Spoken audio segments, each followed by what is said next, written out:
The morning sun cast long shadows across the New Terra colony as Min-ho Kim walked toward the central plaza. His boots crunched on the red dirt that covered everything on this frontier world. He had been working on the terraforming machines since dawn, his hands still dirty from fixing another broken atmospheric processor. Today was different, though. Today the Xerion ships had arrived. The massive alien vessels hung in the sky like dark clouds, their hulls gleaming with strange metals. For 3 months, the colony leaders had been negotiating with the Xerion Empire. The aliens promised protection and advanced technology in exchange for mining rights. Most colonists thought it was a good deal. Min-ho was not so sure. He reached the plaza where hundreds of colonists had gathered. Colony Administrator Nari Choi stood on a raised platform, her face bright with excitement. Next to her stood Commander Tae-min Lee, the military liaison who had pushed hardest for the alliance with the Xerions. "Citizens of New Terra," Nari called, out, her voice carrying across the crowd. "Today marks a new chapter in human expansion. Our Xerion allies have brought gifts to celebrate our partnership." The crowd murmured with curiosity. Gifts from advanced aliens sounded promising to people who struggled daily just to keep their equipment running. Min-ho spotted his friend Hyunwoo Park near the front of the crowd. Hyunwoo worked in the communications center and always knew the latest colony gossip. He caught Min-ho's eye and shrugged, clearly as confused as everyone else. A group of Xerion soldiers marched into the plaza. They were tall beings with gray skin and 4 arms, wearing armor that seemed to shift colors in the sunlight. Between them walked a line of smaller figures, each one connected to the others by glowing chains. Min-ho's stomach dropped when he saw them clearly. They were people. Not human people, but clearly intelligent beings from other worlds. Some had blue skin that looked like crystal. Others had fur or scales or features he had never seen before. All of them had metal collars around their necks that pulsed with soft light. All of them looked terrified. "The Xerion Empire has selected 20 of our most valued colonists to receive personal servants," Nari announced. "These beings will help with daily tasks and serve as symbols of our growing alliance." The crowd's excitement grew louder, but Min-ho felt sick. These were not gifts. These were slaves. Commander Lee began reading names from a list. Hyunwoo Park, communications specialist. A Xerion soldier pushed forward a being with silver fur and large dark eyes. Hyunwoo looked uncomfortable but stepped forward to accept his gift. Min-ho Kim, chief engineer. Min-ho's blood ran cold. He did not want this. He did not want any part of this. A Xerion soldier approached him, leading a young female with pale blue skin that seemed to glow from within. She was small, maybe reaching Min-ho's shoulder, with long white hair that fell around her face. Her large eyes were the color of deep ocean water, and they held a fear so complete it made Min-ho's chest hurt. The collar around her neck was thicker than the others, with more lights and strange symbols carved into the metal. When she was pushed toward Min-ho, she immediately dropped to her knees and pressed her forehead to the ground.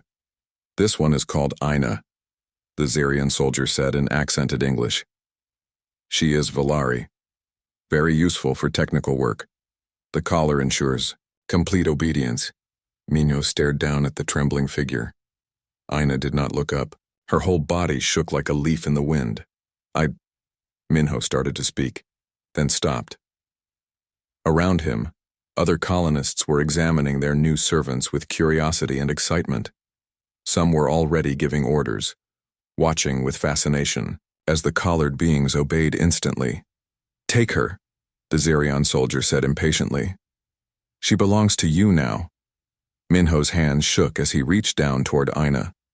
The moment his fingers touched her shoulder, she flinched so hard she nearly fell over. But she did not pull away. She could not pull away. "Come on," Min-ho said quietly. "Let's go." Aina rose to her feet without looking at him, and followed as he walked away from the plaza. Behind them, the crowd continued celebrating their new gifts from their alien allies. The walk to Min-ho's quarters felt like the longest journey of his life. Aina walked 3 steps behind him, her head down, her bare feet silent on the metal floors of the residential complex. Several times Min-ho slowed down, hoping she would walk beside him, but she always maintained the same careful distance. His apartment was small but comfortable, with a main room, a bedroom, and a tiny kitchen. Minho had lived alone since arriving on New Terra 2 years ago. He had never thought about sharing the space with anyone, especially not like this. "You can sit down," he said, gesturing toward the couch. Aina remained standing by the door, her eyes fixed on the floor. "Please," Minho tried again. "Sit wherever you want. You must be tired." Still nothing. Aina stood perfectly still, like a statue. Minho ran his hands through his hair, trying to think. The collar around her neck pulsed with soft blue light every few seconds. He wondered what it was doing to her. The Zarian soldier had said it ensured obedience, but how? He went to the kitchen and filled a glass with water. When he returned, Aina was still in the exact same position. "Here," he said, holding out the glass. "You should drink something." Aina's eyes flicked up to his face for just a moment. In that brief glance, Minho saw something that made his heart ache. It was not just fear. It was the complete absence of hope. She took the glass with trembling hands and drank it empty in seconds, as if she had not had water in days. "When did you last eat?" Minho asked. Aina opened her mouth as if to answer, then closed it again. The collar around her neck flashed brighter for a moment and she winced in pain. "The collar stops you from talking," Minho realized. Aina nodded slightly, then seemed to catch herself and froze again. Minho felt anger building in his chest. Not at Aina, but at the Zarians who had done this to her. At the colony leaders who had accepted it. At himself for being part of it. He made himself a simple dinner and put half of it on a second plate. Aina ate like someone who expected the food to be taken away at any moment, fast and nervous, glancing up at him between bites. As night fell, Minho realized he had no idea what to do next. Where was Aina supposed to sleep? What was she supposed to do? The Zarians had given no instructions beyond "she belongs to you now." He brought blankets and a pillow from his bedroom and made a comfortable spot on the couch. "You can sleep here," he said. "It's soft." But when he woke up the next morning, he found Aina curled up on the floor in the corner of the room, as far from him as possible, using nothing but her own arms for warmth. Looking at her there, small and broken and alone, Minho made a decision. That would change everything. He was going to find a way to free her. 3 weeks passed and Minho learned to live with a ghost in his home. Aina moved through his apartment like she was afraid to disturb the air itself. She cleaned things that were already clean, organized tools that were already organized, and tried to make herself invisible. The collar around her neck never stopped glowing, never stopped watching. But slowly, tiny changes began to appear. Minho noticed that when he worked on his engineering projects at the kitchen table, Aina would position herself where she could see what he was doing. Her large blue eyes would follow his hands as he assembled circuits or repaired broken devices. Sometimes he caught her nodding slightly when he solved a problem. One morning, he was struggling with a particularly difficult atmospheric processor control unit. The circuits were fried and he could not figure out which connections went where. He had been working for hours, growing more frustrated with each failed attempt. Aina appeared beside him with a small tool he had dropped earlier. But instead of simply handing it to him, she hesitated. Her eyes moved between the broken device and his face, as if she wanted to say something but could not. "Do you know about electronics?" Minho asked softly. Aina started to nod, then caught herself. The collar flashed brighter and she stepped back quickly. "It's okay," Minho said. "I won't tell anyone. I could use help." For the next hour, Aina guided him without words. She would point to specific wires or components, or bring him the exact tool he needed before he realized he needed it. Her help was so precise, so intelligent, that Minho began to understand something important. The Zarians had lied about who the Valari really were. That afternoon, Minho visited his friend Yunwoo at the communications center. He found Yunwoo, looking tired and worried. "How is your Valari doing?" Minho asked carefully. Yunwoo glanced around to make sure they were alone. Strange things have been happening, he said quietly. Sometimes I find her staring at the communication equipment like she understands it better than I do. And yesterday, she fixed a broken transmitter just by touching it. I did not even see what she did. Mine helped me repair an atmospheric processor, Minho admitted. I think they are much smarter than the Zirians told us. That is what I am afraid of, Hyunwoo said. If they are intelligent beings, then what we are doing is... He did not finish the sentence. He did not need to. That evening, Minho made a decision that could get him in serious trouble. He went to his workshop and began studying the collar around Aina's neck. Aina watched him work with growing tension. When she realized what he was trying to do, she shook her head frantically and backed away from him. I know it's dangerous, Minho said. But I cannot leave you like this. It's wrong. Aina's eyes filled with tears. She touched the collar with both hands and shook her head again. Then she pointed at him and made a cutting motion across her throat. You think it will kill me if I try to remove it? Minho understood. She nodded. Maybe, Minho said, but living like this is not really living at all. For days, Minho studied the collar's design. He used every scanner and analyzer in his workshop, working late into the night while Aina watched nervously from the corner. The technology was unlike anything he had ever seen, but gradually he began to understand how it worked. The collar was not just a control device, it was slowly destroying Aina's brain. The discovery made Minho sick with anger. The collar sent constant electrical pulses into the wearer's nervous system, suppressing not just their ability to speak or disobey, but their natural mental abilities. Over time, it would cause permanent brain damage. They are not just enslaving you, he told Aina. They are making you stupid so you cannot fight back. Aina touched her collar and nodded sadly. She had known. The next morning brought crisis. Minho was in his workshop, making final preparations for his attempt to remove Aina's collar, when alarms began blaring throughout the colony. The main atmospheric processor had broken down, and poisonous gases were leaking into the air supply. Minho grabbed his tools and ran toward the processing plant with Aina following close behind. The scene at the plant was chaos. Engineers and technicians rushed around trying to locate the source of the malfunction, but the toxic gases made it dangerous to get close to the main control unit. Minho put on a protective suit and entered the contaminated area. The controls were a mess of sparking wires and fried circuits.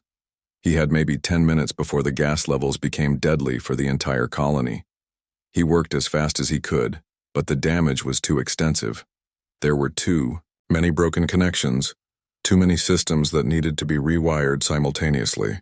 He needed at least 3 more hands and twice as much time. That was when Aina appeared beside him. She had no protective suit, but she walked into the toxic gas as if it could not hurt her. Her blue skin seemed to glow brighter as she moved, and the poisonous air did not seem to affect her breathing. Before Minho could stop her, Aina placed her hands directly on the main control unit. The collar around her neck began flashing rapidly, and she cried out in pain, but she did not let go. Electricity coursed through her body from both the broken machinery and her punishing collar. Her whole body shook with the pain, but her eyes remained focused on the control unit. Suddenly, the lights on the control panel began coming back online. One by one, the systems restarted.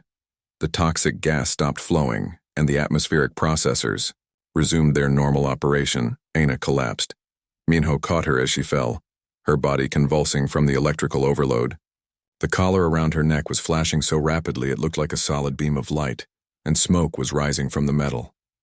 Hold on, Minho whispered, carrying her back to his workshop. Just hold on. He laid her on his workbench and grabbed the tools he had prepared for removing her collar. There was no time for careful planning now. The collar was killing her. Working faster than he had ever worked in his life, Minho began the delicate process of disabling the collar's power systems. Sparks flew as he cut through circuits and rerouted connections. One wrong move would electrocute them both. Aina's eyes found his as he worked. Even through her pain, she looked at him with something he had never seen before. Trust. The collar's lights began to dim. The electrical current flowing through Aina's body decreased. Minho made the final cut. The collar split open and fell away from Ina's neck. For a moment, neither of them moved. Then Ina took a deep, shuddering breath and sat up slowly. She touched her throat with wonder, feeling the absence of the metal that had controlled her for so long. When she looked at Minho, her eyes were completely different. The fear was still there, but now it was mixed with something else.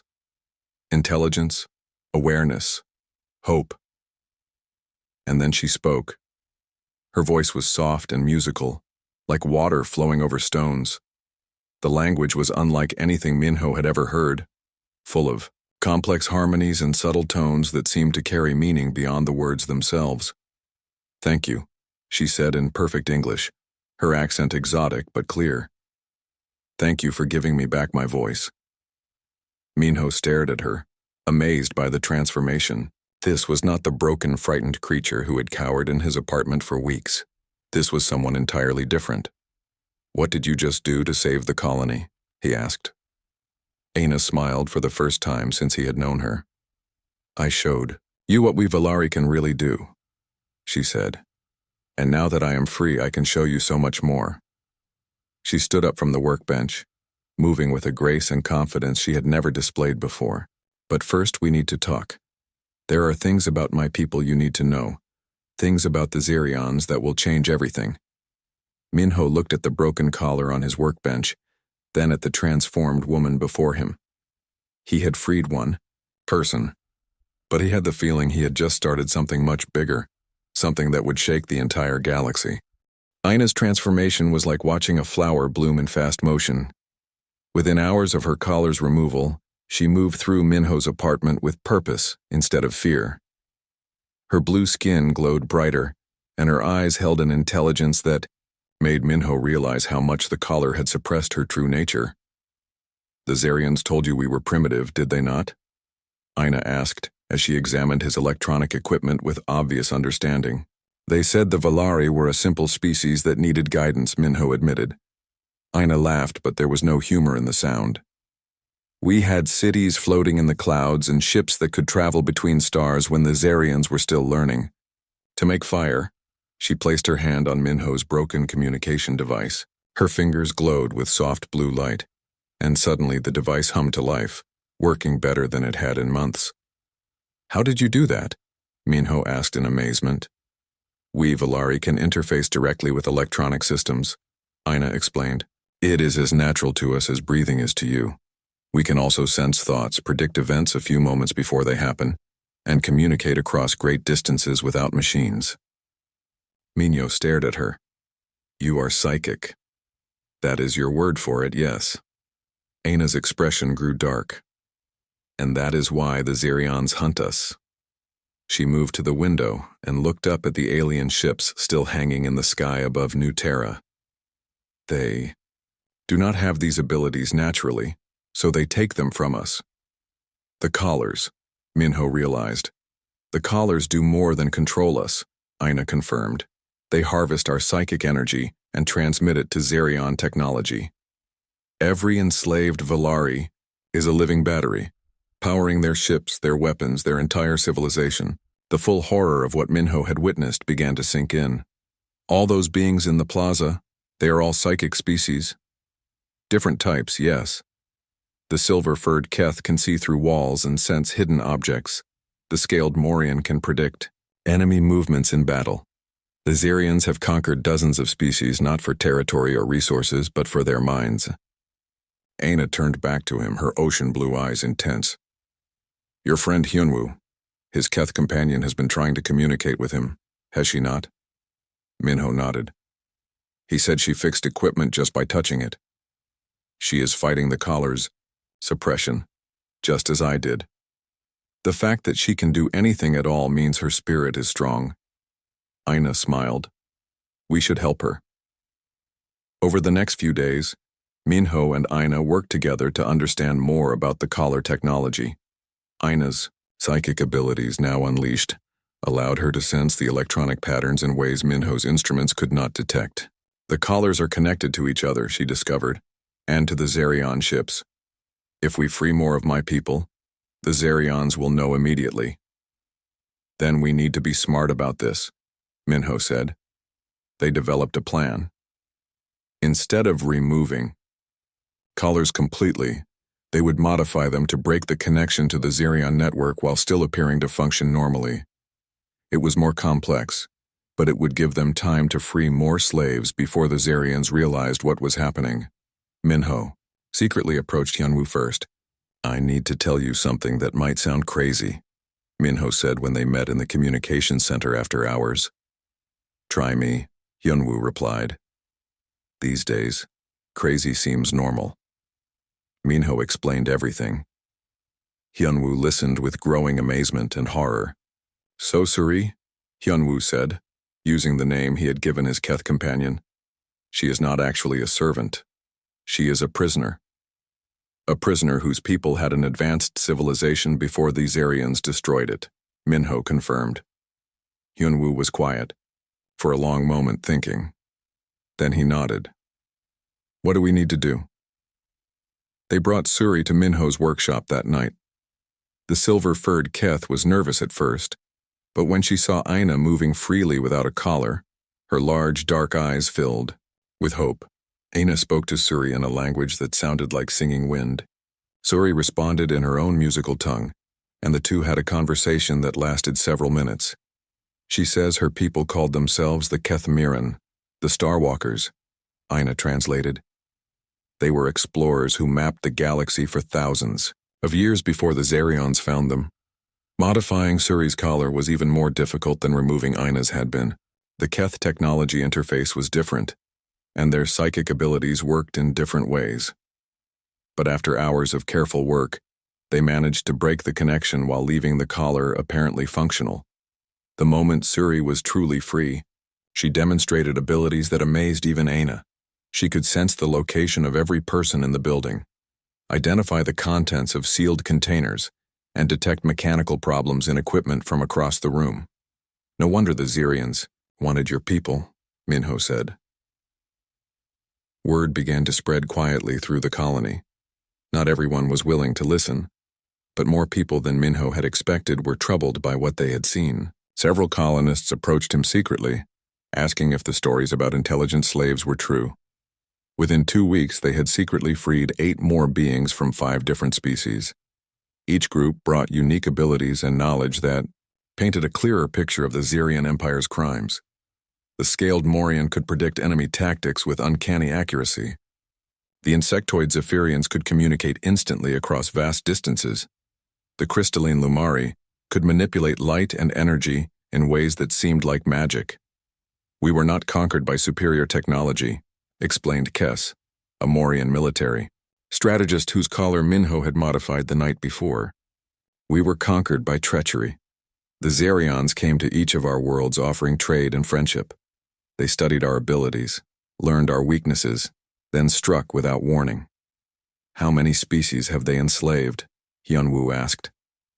Dozens, Aina replied. Maybe hundreds. Every ship in their fleet is powered by stolen psychic energy. Every weapon is guided by enslaved minds.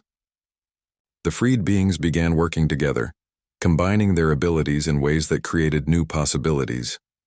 Aina and Suri could interface with the colony's computer systems to monitor Xerion communications. Kess could predict when the aliens would conduct inspections. The Lumari could create illusions to hide their activities, but their success could not remain secret forever. Commander Taemin Lee had been growing suspicious of the reports about malfunctioning collars.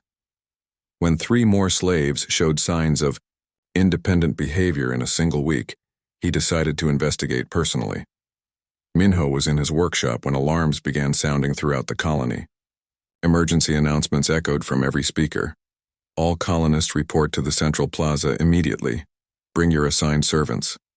This is not a drill. Aina looked at Minho with worry. They know something is wrong. We knew this day would come, Minho replied. Are you ready? Aina nodded, but her expression was grim. The others are ready too. If we are discovered, we will not go back to being slaves. They made their way to the plaza along with hundreds of other colonists. Commander Lee stood on the platform with a group of Xerion soldiers, their weapons clearly visible. Recent reports suggest some servants have been malfunctioning, Lee announced. The Zarians will conduct individual inspections to ensure all control devices are working properly. Minho felt Aina tense beside him. Around the plaza, he could see Hyunwoo with Suri, and other colonists he knew had freed their companions. Everyone was trying to look calm, but tension filled the air like electricity before a storm. The inspections began. One by one, colonists were called forward with their servants. The Zarian soldiers used handheld devices to scan each collar, checking for signs of tampering. When they reached the third inspection, everything went wrong. The Zarian scanner detected the modifications in a Lumari's collar. The crystalline being was immediately surrounded by soldiers while her human companion protested helplessly. "Sabotage," the lead Zarian announced. "Someone has been tampering with our property." The soldier raised his weapon toward the Lumari. That was when Aina made her choice. Blue light exploded from her body as she threw off all pretense of being controlled. Her psychic energy slammed into the Zarian soldiers, sending them flying backward. "No more slaves," she said, her voice carrying across the entire plaza. "No more chains." Around the plaza, every freed being revealed their true nature simultaneously. The battle for New Terra had begun. The plaza erupted into chaos. Zarian soldiers scrambled for their weapons as psychic energy crackled through the air like lightning. Aina stood at the center of the storm, her blue skin blazing with power, while around her the other freed beings revealed abilities the Zarians had thought safely contained. Suri phased through solid matter, appearing behind soldiers to disarm them before they could react. Kes moved with impossible speed, his predictions allowing him to dodge every shot fired at him. The Lumari created blinding flashes of light that left the enemy stumbling blind. But there were too many Zarian soldiers, and more were arriving every minute. "The mining tunnels!" Minho shouted to Hyunwoo over the sounds of battle. "Get everyone to the mining tunnels." The colonists began evacuating in panic. Some ran toward their homes, others toward the spaceport, but Minho and his allies herded as many as possible toward the old mining complex on the edge of the settlement. Commander Lee appeared beside Minho, his face pale with shock. "What have you done?" he demanded. "You have doomed us all." "We freed people who should never have been enslaved in the first place," Minho replied without stopping.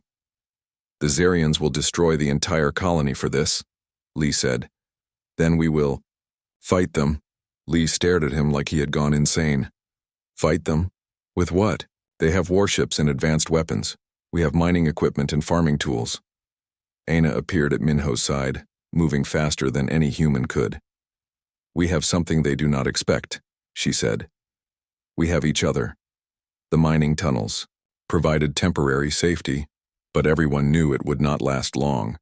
The complex had been abandoned for months when the main mining operation moved to a richer site. Now it served as a fortress for nearly 300 human colonists and 20 freed psychic beings. Minho found himself in command by default. People looked to him for answers because he had started the rebellion that got them into this situation. "How long before the Zarians bring their full force against us?" he asked Aina. "Not long," she replied. "But I have been in contact with others." "Others?" Aina's eyes glowed brighter. "My sister, Kira. She leads a resistance movement that spans multiple worlds. When your actions freed us, the psychic pulse we created was felt across the galaxy. She is coming." "How far away is she?" 2 days. Maybe 3. Minho looked around at the frightened faces surrounding them. "We need to hold out for 3 days, against the entire Zarian fleet." "It sounds impossible when you say it like that," Hyunwoo said with nervous humor.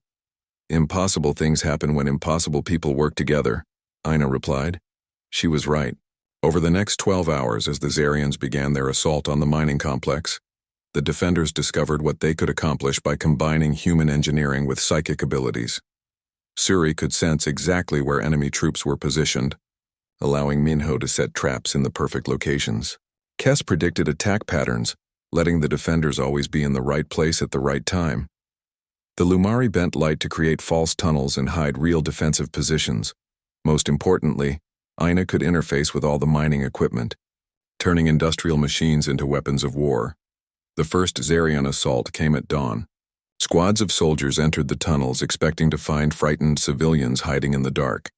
Instead, they found mining lasers that fired with impossible accuracy, guided by psychic targeting. They found excavation explosives that detonated at precisely the right moments predicted by beings who could see the future. They found heavy equipment that moved like living creatures, controlled by minds that could think faster than computers. The assault failed completely. The second attack came 6 hours later, with twice as many soldiers and heavier weapons. This time, the Zarians brought energy shields and armor designed to resist the mining tools. But they had not planned for creativity. Minho and the other engineers worked with their psychic allies to modify the mining equipment in ways the Zarians could never anticipate. Drilling machines became mobile weapons platforms, ore processors became shield generators, atmospheric scrubbers became chemical weapon dispensers that filled the tunnels with gas that was harmless to humans, but toxic to Zarians. The second assault also failed. By the end of the first day, Commander Lee found Minho in the main operations center, surrounded by screens showing the tunnel network and tactical displays managed by freed psychic beings. "This cannot continue," Lee said. "Every hour we resist, we make our eventual punishment worse." "Our eventual punishment was always going to be death or slavery," Minho replied without looking up from his work. "At least now we are choosing how we face it." "You are talking about a few hundred people against a galactic empire," Aina spoke from across the room, her voice carrying easily in the sudden quiet. "Empires fall when enough people decide they will not be afraid anymore." The third day brought the heaviest assault yet. The Zarians had brought in specialized equipment designed for tunnel fighting, sonic weapons that could collapse passages, heat rays that turned stone to molten lava, gas attacks that could penetrate any filter. The defenders adapted again. The crystalline Lumari absorbed and redirected the heat weapons back at their attackers. The insectoid Zephyrians used their communication abilities to coordinate responses faster than any radio system. Aina herself began to glow so brightly that looking directly at her was like staring at a blue star. "Something is changing in her," Hyunwoo observed during a brief lull in the fighting. "She is connecting to others of her kind," Suri explained, her large eyes reflecting the blue light. "Valari across the galaxy are lending her their strength." "Is that possible? When one Valari is truly free, all Valari become stronger," Suri said. "The collars not only enslaved individuals, they cut connections between us. Now that some of us are free, the network is rebuilding."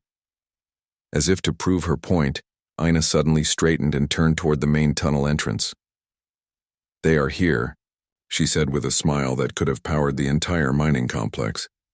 The sound that followed was unlike anything the defenders had ever heard. It started as a low rumble that seemed to come from the ground itself, then grew into a harmony of voices singing in languages from a dozen different worlds. The Zarian assault stopped abruptly as soldiers looked around in confusion. Then the ceiling of the main cavern exploded inward as ships broke through from above. But these were not Zarian vessels. These ships moved with organic grace, their hulls seeming to flow like liquid metal, powered by pure psychic energy instead of engines. The lead ship settled gently to the cavern floor, and a ramp extended. A figure walked down that ramp that made even Aina look small and dim by comparison. Kira was everything her sister was, but magnified. Taller, brighter, moving with the confidence of someone who had never known fear. Behind her came warriors from every species the Zarians had enslaved. All of them free, all of them ready to fight. "Sister," Kira said, embracing Aina, "you have done something extraordinary here." "We all did it together," Aina replied, looking at Minho and the other humans. "They chose to free us when they could have chosen to use us." Kira turned to study, Minho with eyes that seemed to look through him to his very soul. "So you are the human who started a galactic revolution by showing kindness to a single slave." "I just did what was right," Minho said. "Yes," Kira agreed, "and that is why you and your people will be remembered forever as the species that chose to lift others up instead of holding them down." Outside, the sounds of battle changed. The Zarian fleet was discovering that their enslaved psychic batteries had suddenly become enemy weapons turned against them. Across the galaxy, millions of collared beings were breaking free simultaneously, and the Zerian Empire was learning what happened when their victims finally fought back. The battle for New Terra lasted only 6 more hours after Kira's arrival, but its effects would be felt across the galaxy for generations. The Zerion fleet above the colony found themselves facing enemies they had never imagined. Their own ships turned against them as the psychic beings powering their technology broke free from their collars. Weapon systems fired on their own crews. Navigation computers plotted courses into deadly asteroid fields. Life support systems shut down without warning. In the mining tunnels, Minho watched the liberation unfold on screens that Aina had transformed into galaxy-wide communication networks. Every freed psychic being was connected to others of their kind, sharing strength and information instantaneously across impossible distances. "Look," Aina said, pointing to a display showing the Zerian homeworld. "Their capital city is going dark." The massive towers that had been powered by stolen psychic energy were losing their light one by one.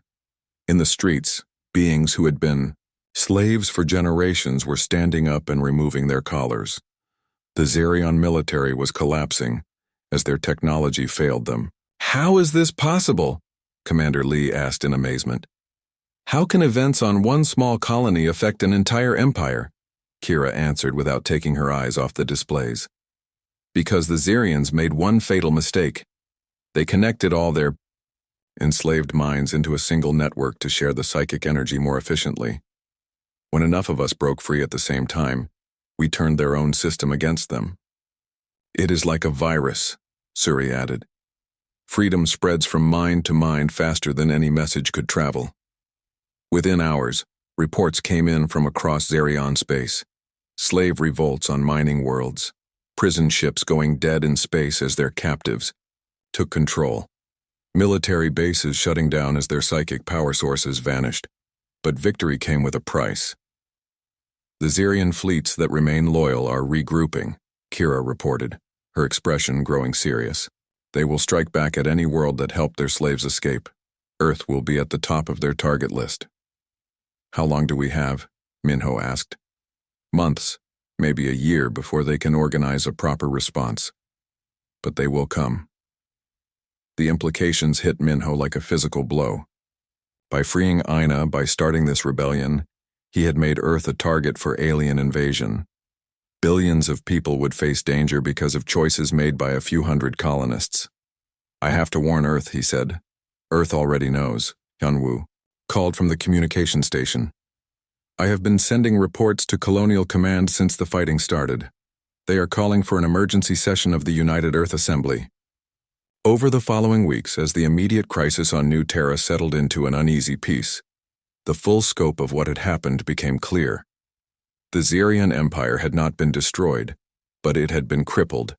Dozens of enslaved species were now free, and they were organizing themselves into a coalition dedicated to preventing any return to the old system. Minho found himself appointed as the human representative to this new alliance, a position he had never wanted but could not refuse. The choices he had made in his small apartment had created responsibilities that spanned the galaxy. "Do you regret it?" Aina asked him one evening as they stood together on the observation deck of the space station that had been built to serve as coalition headquarters. Minho thought about the question seriously. Earth was preparing for war. The colony on New Terra would never be the same. His quiet life as an engineer was over forever. "No," he said finally. "I do not regret it. What about you? You could have returned to your homeworld when it was liberated. Instead, you stayed here with us." Aina smiled and took his hand. Her blue skin still glowed with inner light, but now it was warm instead of fearful. "My people have a concept that does not translate well into human language.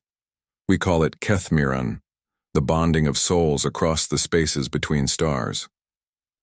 "What does that mean?"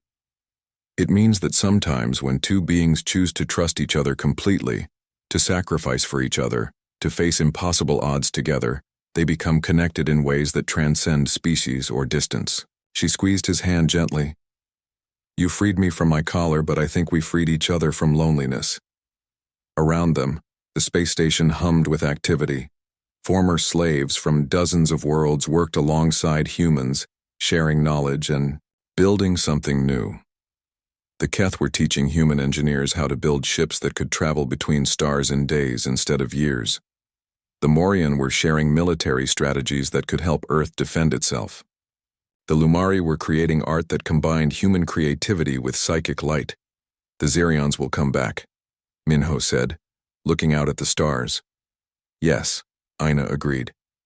But they will not find the same galaxy they left behind. They will find species that were once isolated now working together. They will find slaves who have become warriors. They will find that the prey they hunted for so long has become predators. A soft chime indicated an incoming message. Hyunwoo's voice came through. The station's communication system. Minho, you need to see this. We are receiving a transmission from Earth. They made their way to the communications center, where a holographic display showed the blue and green world that had been humanity's home for millennia. The image was being transmitted from the newly constructed orbital defense platforms that ringed the planet. This is Admiral Park of the United Earth Space Force, the transmission began. To all members of the Free Species Coalition, Earth stands ready to join your alliance. We have learned from our representatives on New Terra that freedom is not something to be enjoyed alone, but something to be shared with all who seek it. The display shifted to show massive shipyards where humans and their new allies were building vessels unlike anything that had ever existed, ships that combined human engineering with psychic technology, weapons that could defend against Xerion attacks, and communication systems that connected every free world in the galaxy. The Xerions taught us that advanced civilizations can choose to enslave others, Admiral Park continued. But you have taught us that they can also choose to liberate them. When the Xerions return, they will find that Earth and her allies are ready. Minho felt Aina's hand tighten in his as they watched the display. Around them, beings from dozens of species stood together, watching the same transmission. Former enemies united by shared experience, former slaves working as equals.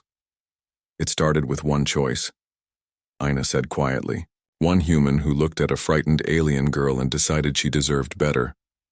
And now it has become something that spans the galaxy, Minho replied. But it is still the same choice, made over and over again by billions of beings. The choice, to help instead of hurt, to lift up instead of tear down. The transmission from Earth ended with a message that would be remembered long after the last Xerion ship had been defeated. To any species listening to this broadcast, whether you are free or enslaved, whether you are strong or weak, whether you are human or alien, know that you have allies among the stars. Know that your freedom matters to us.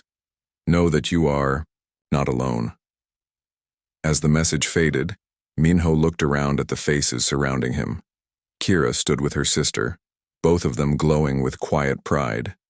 Suri and Hyunwoo worked together at a control station, their partnership now one of equals rather than master and servant. Kes reviewed defensive plans with human military advisors, his predictions helping to prepare for the battles to come. What happens next? Minho asked. Next, we build something the galaxy has never seen before, Aina replied. An alliance based, not on conquest or fear, but on the simple idea that all intelligent beings deserve the chance to choose their own path. She gestured toward the viewport, where stars shone against the black of space. Out there, millions of beings are still enslaved, still suffering under the Xerion Empire and others like it. But now they know that freedom is possible. Now they know that someone will fight for them. Minho nodded, understanding the weight of what lay ahead.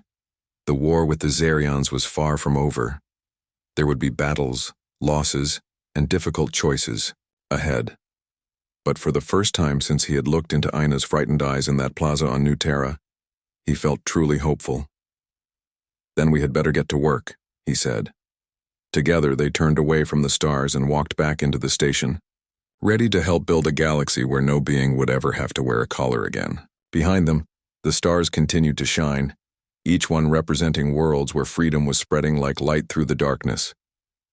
The revolution that had started with one act of kindness was becoming something that would change the universe forever. And at its heart it carried a simple message that would echo across space and time.